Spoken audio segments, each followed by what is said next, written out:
punta ka, ito yung pinaka main screen niya. Mm. Para makuha yung wifi, punta ka dito. Ayan. Ngayon, pindutin mo tong settings, i-on mo. Pagka on, tatanungin kanya kung gusto mo nang i-on. Yes lang. Pagka yes, mag-print ka.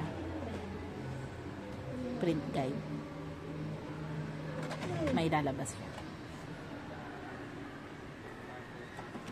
Pero same price lang kaya lahat.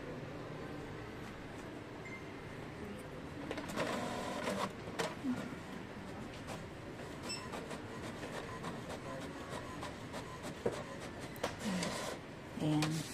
Para malaman mo yung password ng wifi. Same price lang ma. Ayan. Wired Wi-Fi direct password. Tapos dito ka kukonek. Ayan. Yan na yung password.